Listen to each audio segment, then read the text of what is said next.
help from us. We'll help you think about your retirement housing options. We'll provide you with information and guidance on these and help you plan your housing solution in advance of retirement.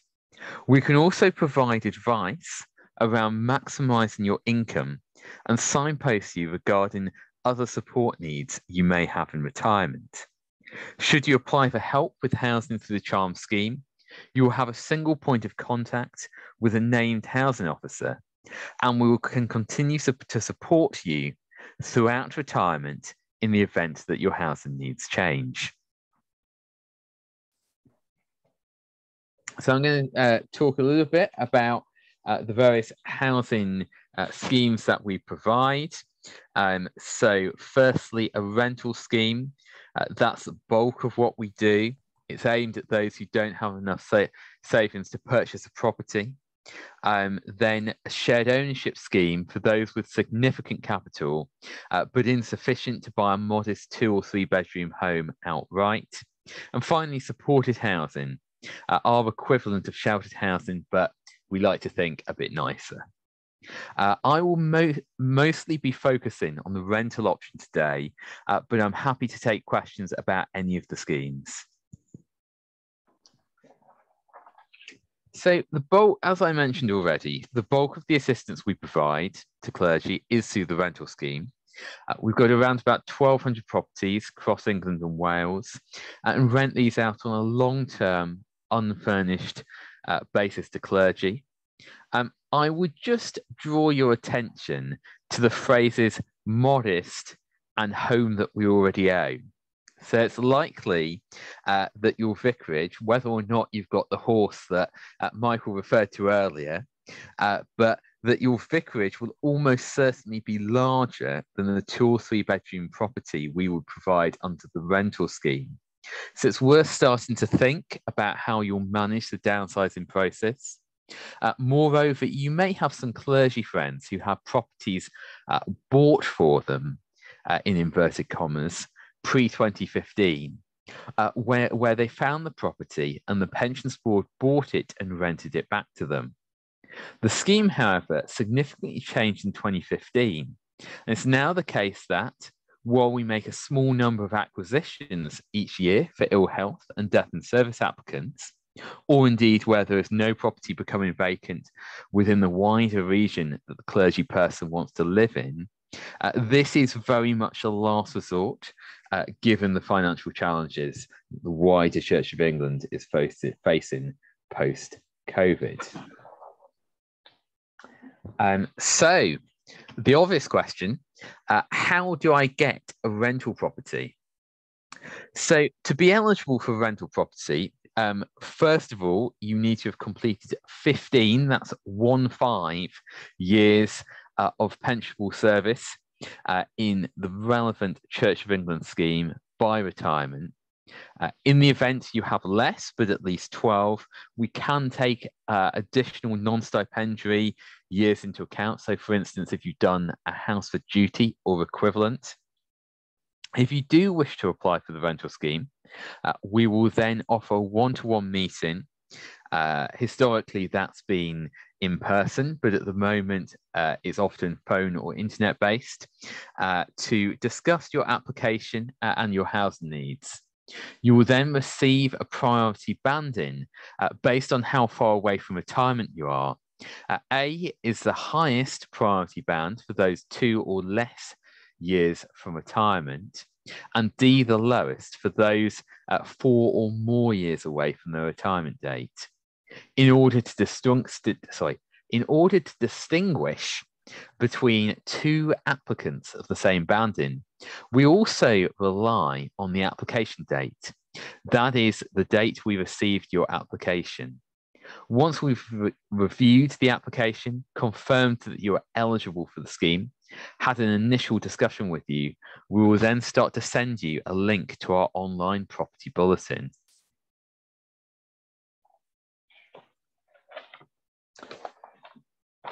So this is the moment where we try to do what I don't think we've done in previous retirement seminars, which is to both show you the online housing bulletin that we publish with the information that you've got on this right-hand side, and also to try and show you a virtual tour of one of our properties.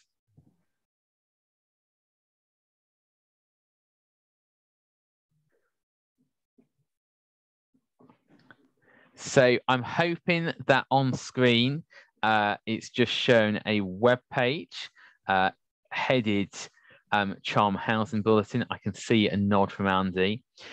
So here you can see the various information that we provide for our bulletin. So you can see we've got the latest, the December 2021 bulletin. And yeah, possibly. We got property bulletins in pink in big letters on the right-hand side. Right, okay. Oh, so at the moment, this should have gone over to a web page. Are you still seeing a PowerPoint presentation? Yeah. Right, okay. Thank you for clarifying. If you just give me a second, I'll see what I can do about that.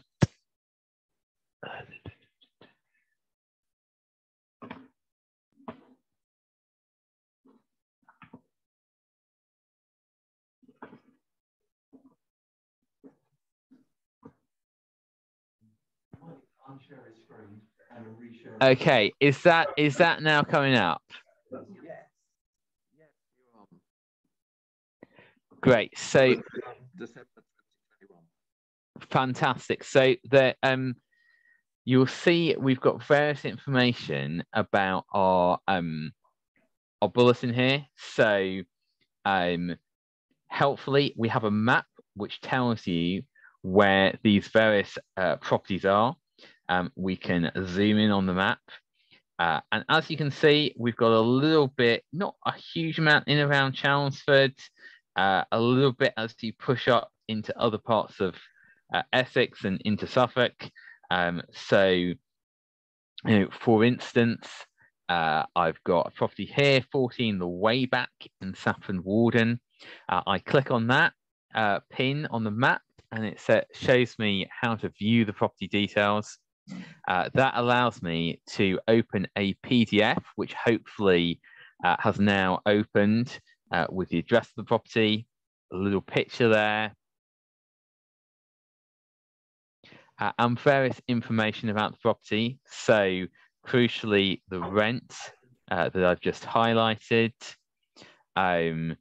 details about the council tax band, the energy performance of the property, so it gives you an indication of what you might expect to pay in the way of bills. You know, is this going to be an expensive property to heat or otherwise? And then some more photographs.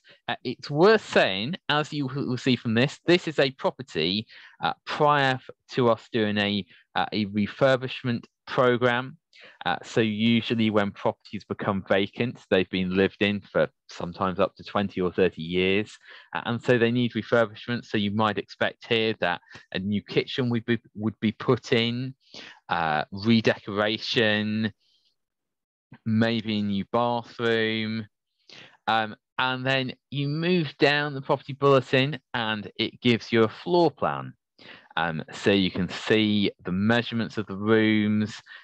It shows you additional useful information like the fact that there's a downstairs toilet, the number of bedrooms, measurements of those. And those can be really helpful in helping you think as to whether is this a property that I could see myself living in. So that is the property bulletin. There's various other useful information that we put on the site as an attachment, and there's the opportunity to express an interest if you decide you want to express interest in a particular property and seek a viewing. So there's basic information that we ask for there. You can select up to 3 properties in a given month. So you might decide you want to view 14 the way back, but you might also think, oh, there's a property in Bury St Edmunds. We'll try and have a look at that as well. And then it also asks for your planned retirement date. You just can click through a calendar. That is very, very useful for us, because it may be, as time goes on, that your views about your retirement date change. And so every time you express interest in a property on the bulletin, it gives us the opportunity to capture your most up-to-date retirement date. Now, that is the bulletin. I'm now going to see whether we can have a little look around one of the properties in a virtual tour. This is a property down in Emsworth in Hampshire. It is worth saying this is not like the Beatles film Help. You just get one of them. You don't get all four. So I'm gonna just take us inside. It's a 2-bedroom terraced house, relatively new, probably built within the last 10 years. You can see, I think we've got a little bit of storage space, or possibly a downstairs loo there. And this just allows you to sort of click around the property. You can see we've got a nice newish kitchen in there, and helps you get a feel for, is this a property that you might want to express interest in? So you can see we've got a living room now. We can even click out into the garden, so you can see we've got a little sort of paved area, not really a full garden, but enough to sort of have maybe a patio table or something like that. Also gives you a feeling as to the what's around the property, and then you're able to usually see most of what's there. So we go upstairs, and we've got 2 reasonable sized bedrooms, some fitted wardrobes. We even, it looks like, have an ensuite. So yeah, you'll just be able to start to get a feel. And the idea is that we are giving people the opportunity to have a bit of a look around the properties at a distance, because we realize, particularly at the moment, you might be busy self-isolating, or simply not wanting to travel all the way from Chelmsford to Hampshire. And this gives you the opportunity to have a look around one of our properties with no travel costs, with no time out. And then if you decide, yes, this is something that I'm quite interested in, it gives you're then able to request an in-person viewing that takes place self-service via KeySafe, and then let's say you like it, you can then potentially reserve that property for retirement.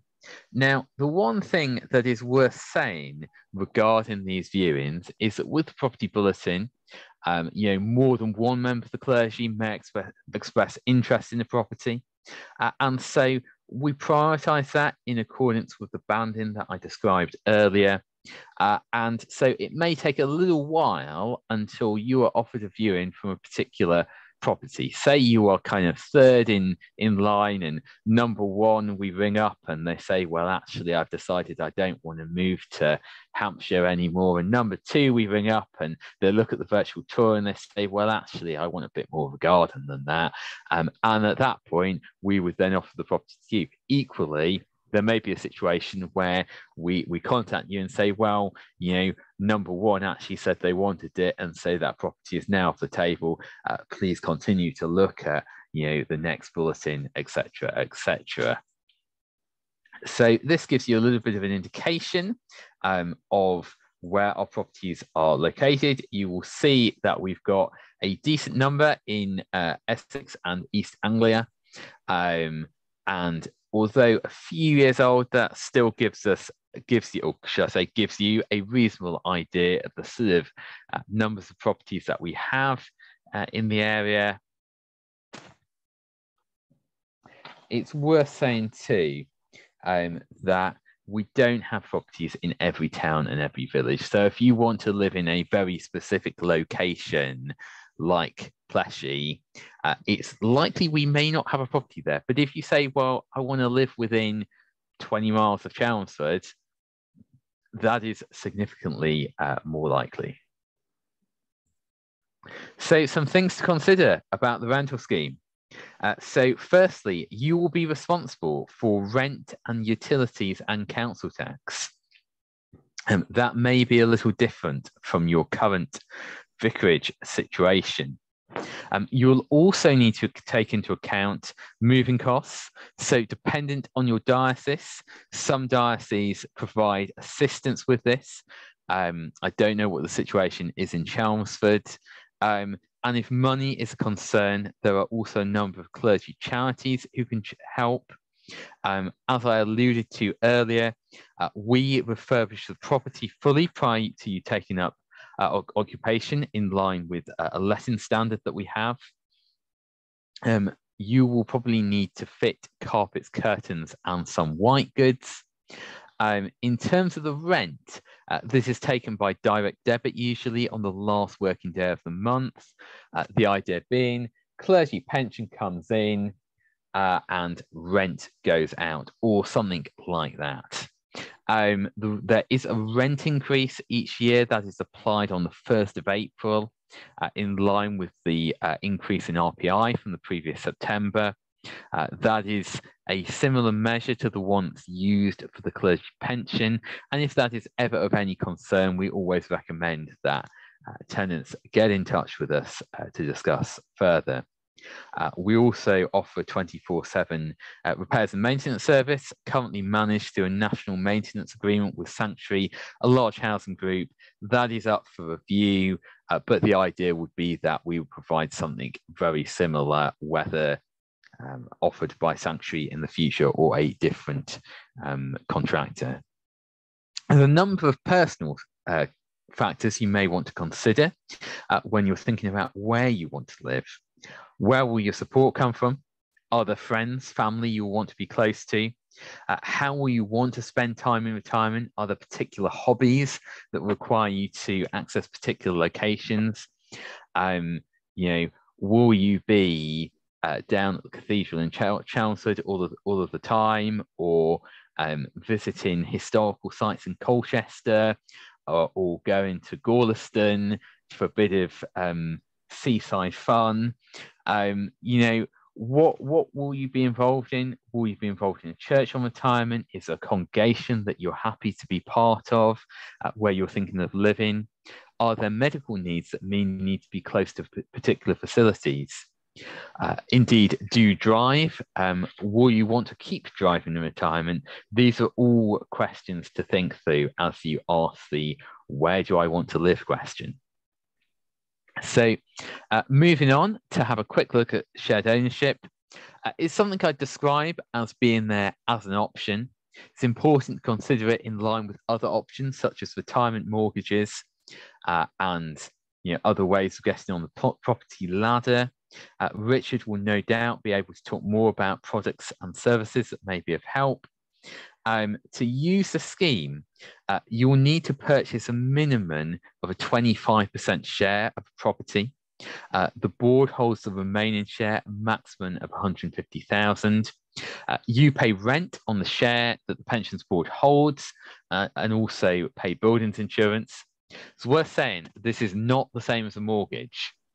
You only increase your share by injecting more capital into the mix, and the rent is the equivalent of a 5% rate. Obviously, rates on mortgages are quite a bit low at the moment. The scheme was introduced in about 2008, I think, and hasn't really been revised since. It is still worthwhile for some people, but no longer the only option out there. My message to you during this era of low interest rates is very much do your homework. So some other things to consider. It's worth saying you'll need the income to cover the rent and the repairs and maintenance, as well as the capital for the share. If you decide to proceed, we'll ask for details of your projected income and capital on retirement. We don't include your lump sum in this. The property needs to be purchased before retirement, obviously, and you get your lump sum when you retire. You're effectively granted a lease of 125 years. In the event that you increase your share because, say, great aunt Hilda dies and leaves you a massive inheritance, you're able to increase the share up to full ownership, at which point you would gain the freehold on the property if it was a freehold property.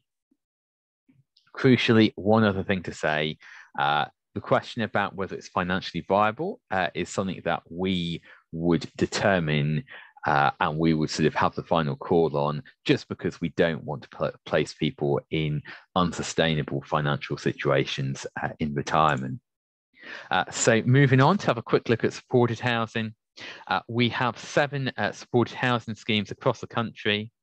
Manor supported housing in Surrey is probably the closest to the Diocese of Chelmsford.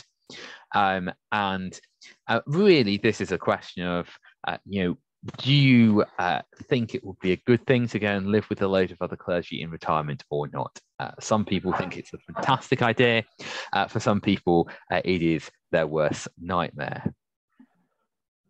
That gives you a few other reasons why you might want to consider our supported housing. It's worth saying a lot of people choose another housing option when they first retire, rental, shared ownership, another provider, whatever, and then come to supported housing in the second half of their 70s or their 80s, often as they find that they would appreciate something a little bit more, well, supported. So that gives you an indication of where our schemes are located, as well as Manormead in Surrey. You can see we've got Ramsey Hall in Worthing, and then a few others dotted around the country. So I thought it's worth just talking and touching on a little bit about other options you may want to consider. There are a number. These may be the best option in some circumstances. So, for instance, if you want to be in a very specific area, that particularly applies if you maybe want to live in London. If you're considering our shared ownership scheme, we strongly recommend that you get independent financial advice and do your homework on other options available.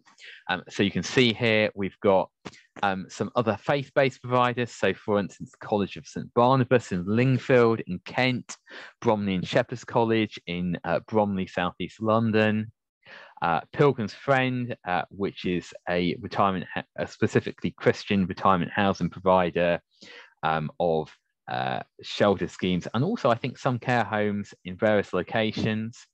The Home of Devonish may be worth a look if you are a female member of the clergy, or indeed if you are a female clergy widow. Is based in Weymouth, very minimal costs, but female only.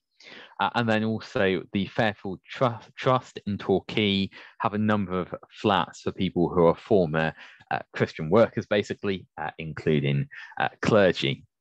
You might also want to consider almshouse providers.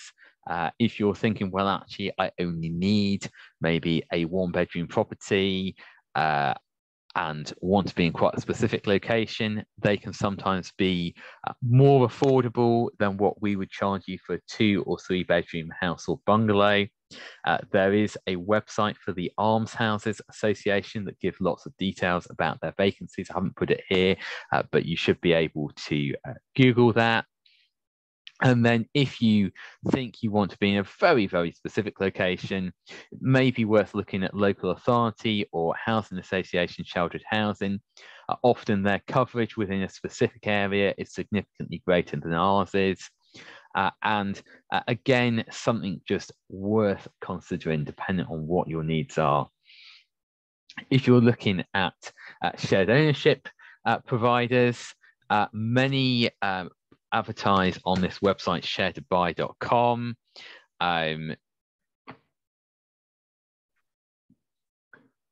You can see hopefully the website has just come up there. You can search where you're looking for, and it will give you details of various shared ownership providers in that area. It's worth saying that these are often different housing associations, different housing groups.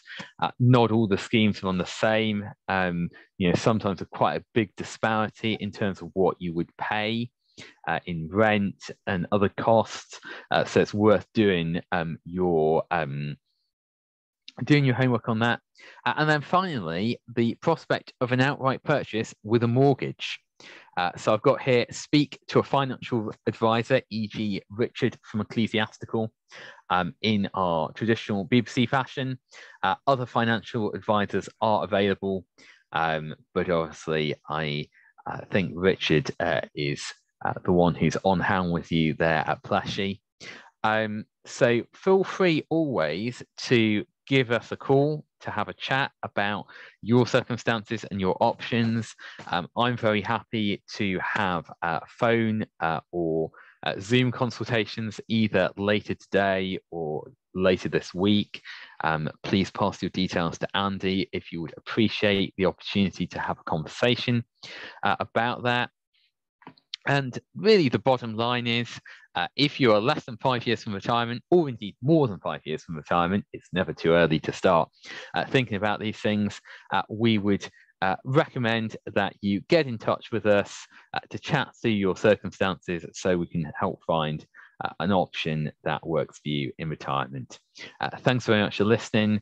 Any questions? I think what we'll do, if that's all right, Adam, thank you so much. That's fantastic. I'm going to leave this laptop right here where it is. Most of us are going to go and have lunch, actually. But if anyone wants to talk to Adam, who's probably holding himself in from going to lunch for a few minutes, then come and talk to him by standing exactly where I am now. Or, of course, if you're with us on Zoom, you can get in first, unmute yourself, ask him a question, and have that. The rest of us, we're going to go and have lunch, but we're going to aim to be back here for 1 o'clock if it's possible. Bishop John, I know you have to leave us, so thank you very much indeed for your company and everything.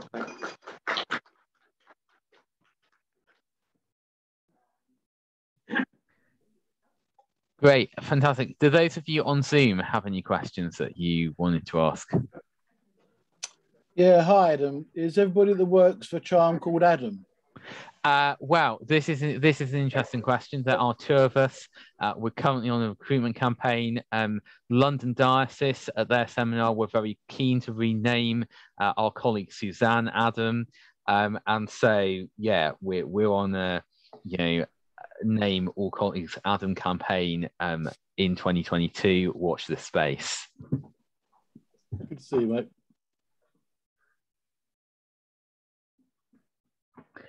Any sort of housing related questions? Hello, Adam. Hi there. I've signed up to the Charm rental program. Great.